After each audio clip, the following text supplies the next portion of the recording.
பண்ணுது? விடுதலை பண்ணுங்கள், நீங்களும் விடுதலை பண்ணப்படுவீர்கள். அல்லேலூயா.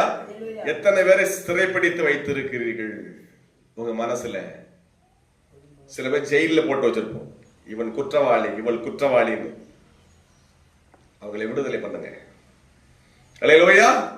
ஒரு அம்மா அடிக்கடி போன் போட்டு டார்ச்சர் பண்ணும். எங்களுக்கு விரோதமா, மதுரை பக்கத்துல ஒரு அம்மா, எங்களுக்கு விரோதமா இந்த குடும்பம் இப்படிலாம் பேசுறாங்க, இப்படிலாம் செஞ்சாங்க, அந்த குடும்பம் அப்படி ஆகணும், இப்படி ஆகணும், இப்படி ஆகணும். நாங்க அந்த வீடியோ பார்க்கறதே இல்லை, வாய்ஸ் பேசி அனுப்புற பார்க்கறதே இல்லை.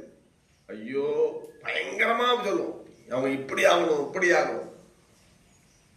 இல்ல, அவங்களை விடுதலை பண்ணுங்க.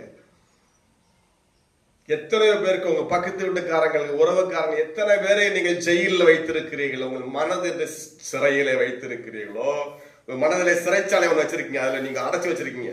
இவங்களுக்கு இப்படி ஆகணும், இவங்களுக்கு இப்படி ஆகணும் அப்படி.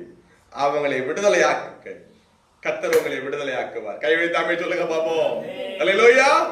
நம் மனதுக்குள்ள விடுதலை கலந்து வர வேண்டும். அதுக்கு தேவன் நமக்கு உதவி செய்வார். அல்லேலூயா. நாம் சிலரை சிறையில், நம் மனதின் சிறையிலே அவர்கள் தனியா பூட்டி வைத்திருக்கிறோம். அவர்களுக்கு தண்டனை கொடுப்பதற்காக, அவர்களை ஆக்கினைக்குள்ளாக தீர்ப்பதற்காக அவர்களை நீங்கள் விடுதலையாக்குங்கள். கர்த்தர் உங்களை விடுதலையாக்குவார். அல்லேலூயா.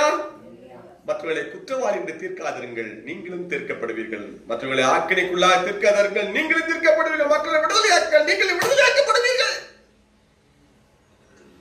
என்று ஆண்டவர் நமக்கு சத்தியத்தை நமக்கு சொல்லிக் கொடுக்கிறார். அல்லேலூயா.